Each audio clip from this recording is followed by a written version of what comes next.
오민혜 변호사님께서 발제하신 6쪽 하단에 있는 그 정교조 본부 또는 지부의 통일위원회 그 당사자가 바로 저입니다. 왜 국가보안법의 문제점에 대해서 이렇게도 잘 알고 있으면서도 폐지를 하지 않을까? 왜 그렇게 잘 알고 있으면서도 폐지 운동에 나서지 않을까? 저는 굉장히 많은 고민을 하면서 국회의원들이나 법관들은 국민을 두려워하지 않는구나 라는 생각을 했고요. 그리고 폐지 운동이 전 국민적으로 일어나지 않는 것은 아직 우리 많은 분들이 우리 아이들의 삶을 걱정하지 못하고 있구나. 자기 앞에 발등에 불을 끄기에 급급하구나. 이런 생각을 했습니다. 사실 국가보안법을 저는 과거의 문제나 통일의 문제 충분히 많은 분들이 공감하고 지적하고 있고요. 저는 교육의 문제와 우리 아이들의 미래의 문제로 저는 바라보아야 된다고 생각합니다. 우리 아이들은 모든 가정에서 성장하고 있고요. 그리고 민주주의자는 저절로 자라나지 않습니다. 민주시민교육을 하자라는 그 이야기가 촛불 항쟁 이후에 제기되었고요. 그리고 정부에서도 굉장히 강조하고 있습니다. 교육부에서 민주시민교육과를 만들었고요. 16개 시도, 17개 시도교육청에 모두 민주시민교육과가 있습니다. 대한민국 교육기본법 제2조 보시겠습니다. 자주적 생활능력과 민주시민으로서 필요한 능력을 기르는 것입니다. 저는 이 부분에 정면으로 위배하고 있는 것이 바로 국가보안법이라고 생각합니다. 왜냐하면요.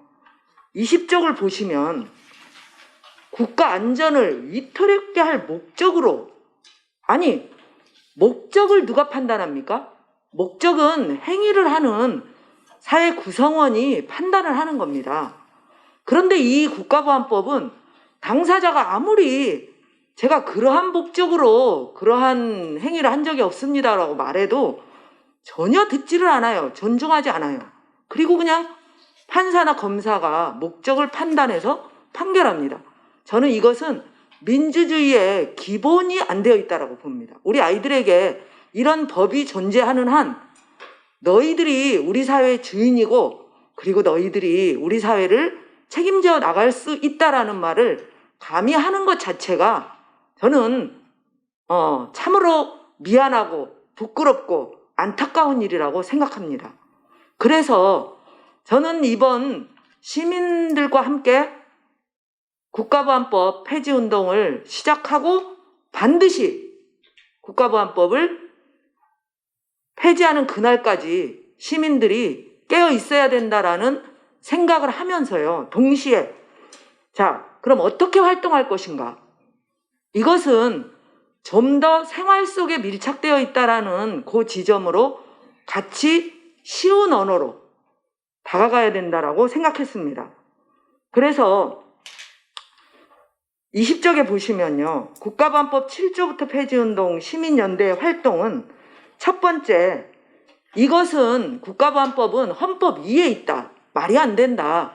그렇다면 헌법재판소에서 이 문제를 당신들의 자존감을 바탕으로 대한민국의 헌법을 쓰겠다는 생각으로 이 문제를 바라보아야 한다라는 명제하에 매주 월요일 11시 30분부터 12시 30분까지 헌법재판소 앞에서 우리 아이들의 미래를 생각하는 각계각층의 인사들 그리고 단체를 대표하는 활동가들과 함께 1인 시위를 진행하고 있습니다.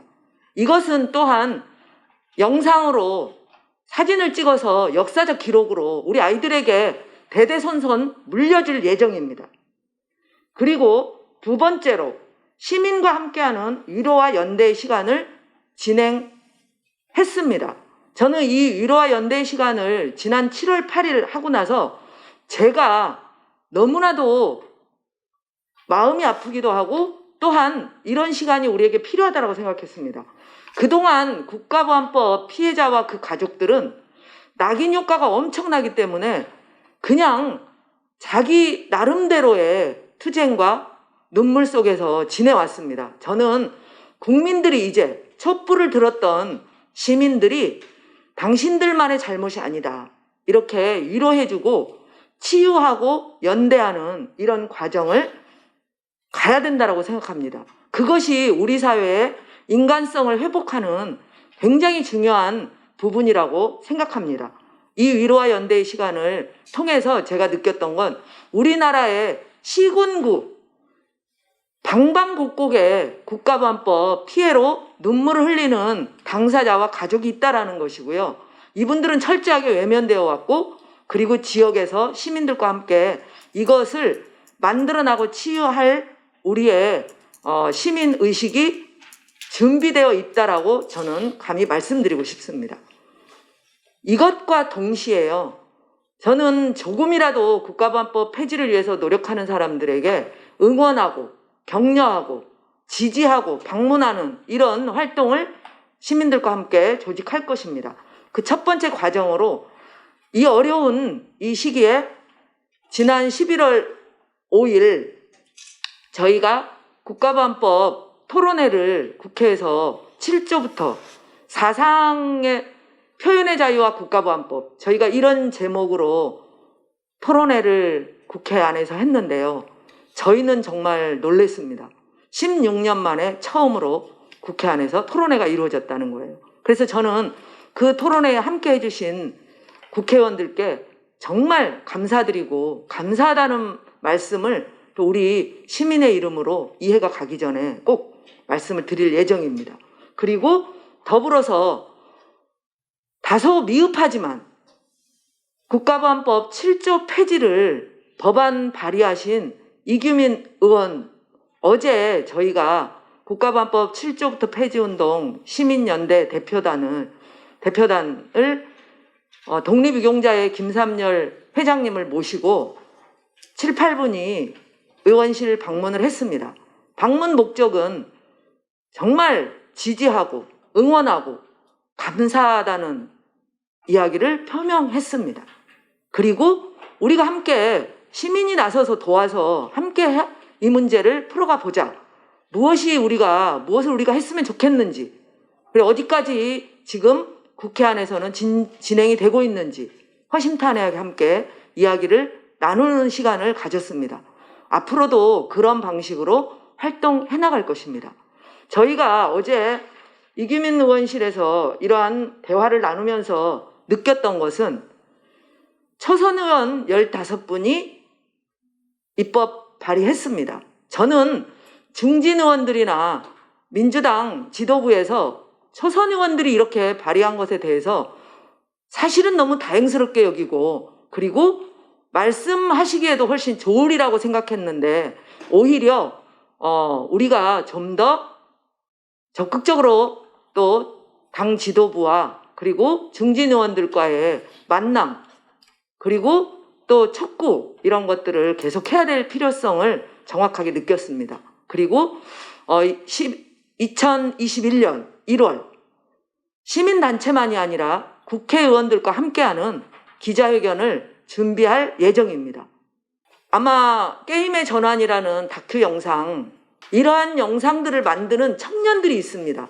너무나 감사하고, 그리고 이러한 청년들이 영상이나 홍보물을 만들 수 있도록 저희가 나서서 시민들의 후원금도 모으고, 그리고 앞장서서 적극적으로 지원하면서 우리 청년들과 청소년들, 우리 사회의 진짜 주인이라는 생각을 정확히 가질 수 있도록 분위기를 전환해서 함께 진행하고자 합니다. 저희들의 실천 계획은 여기까지 있고요. 그리고 아주 쉬운 일반 시민들이, 중학생들조차도 읽어보면 바로 알 수 있을 정도로 국가보안법 왜 폐지해야 되는지에 대한 홍보 자료를 만들어서 전 국민의 손바닥에 다 볼 수 있도록 그렇게 진행할 예정입니다. 첫 번째 작업으로 21조 국가보안법 7조부터 폐지해야 할 11가지 이유들, 저는 사실 이것을 교사들, 퇴직교사와 현직교사, 이렇게 5명이 모여서 토론하면서 이 자료를 작성하면서 저희가 그날 밤에 돌아와서 밤새 제가 눈물을 흘렸습니다. 왜냐하면 정말 너무나 말이 안 되는 일들이 많이 있는 거예요. 이걸 우리 국민들이 모르기 때문에 아직 나서고 있지 않는구나. 좀 더 쉬운 언어로, 좀 더 다가갈 수 있는 그런 양식으로 우리가 만들어서 하겠다. 이런 말씀을 드리고 싶습니다. 간단히 보시면요. 세상이 바뀌었습니다. SNS가 세계적인 정보를 공유하고 있습니다. SNS로. 그런데 세계적인 관심과 이런 호기심 이런 것들에 대해서 눈을 돌려도 시원치 않을 판에 뭔가 탐구하겠다는 어린 학생들, 청년들, 교사들, 일반 시민들을 억울한 피해자를 양산할 수 있다라는 첫 번째 거고요. 그다음 제가 재판을 받으면서 느꼈던 것은요. 판사가 판결할 때 전력이 있는지를 검토해 보는 거예요. 우리 사회에서 전력이란 민주화운동 전력으로 처벌받은 것까지도 국가보안법을 재판할 때 가중처벌을 하더라는 거예요. 그래서 저는 너무나 놀랬고요. 이건 정말 말이 안 된다고 생각합니다. 그리고 제가 이 조사를 하면서 문재인 대통령께서도 비핵화 의지가 확고하다 이 발언으로 국가보안법 7조 위반으로 지금 고발당한 상태세요. 안타깝습니다. 그리고 민주주의 사회에서 비판적인 사고와 의사표현이 제약된다라는 것이 너무나 우리에게 손실입니다. 실제로 무상급식, 무상의료, 부의 불평등 문제, 보편복지, 심지어는 사학 부패에 대한 문제를 제기해도 빨갱이라는 이런 형태의 프레임을 가지고 공격하는 것이 국가보안법이 존재하기 때문이라고 말씀드리고 싶습니다. 예술가의 표현 충분히 많이 공감하실 거고요. 심지어는 역사 선생님들이 교단에서 역사를 가르칠 때 그리고 문학을 가르칠 때 도덕을 가르칠 때 제대로 교육하기 어렵습니다. 양비론이 있지 않고서는 편향적이다 이런 이야기를 공격받을 수 있는 소지가 너무나 많고요. 그리고 정당한 평가를 받고 있는 5.18 민주화운동이나 제주 4.3 항쟁을 가르칠 때조차도 굉장히 많이 삼가하고 또 줄이고 당시 유행했던 민중가요를 부르는 것조차도 국가보안법 위반을 걱정해야 될 정말 말이 안 되는 그런 상황이 교육 현장에서 진행되고 있습니다. 처벌 이전에 교사나 학생이나 심리적으로 38선을 가지고 있습니다. 해야 될 말과 하지 않아야 될 이야기를 늘 전전긍긍하는 그런 형태로서는 올바르고 제대로 된 교육을 하기는 쉽지 않다라고 감히 말씀드리고 싶습니다. 그리고 또 하나 더 말씀드리면요. 북에 대해서는 긍정적 정보나 어떤 사실 확인 차원 또는 제가 소지해 있었던 민족의 세시풍속 이야기 이런 것조차도 처벌이 됩니다. 그런데 어떠한 증오적 발언이나 욕설이나 이런 걸 해도 그 사람들이 처벌받았다는 이야기는 저는 못 들어봤어요.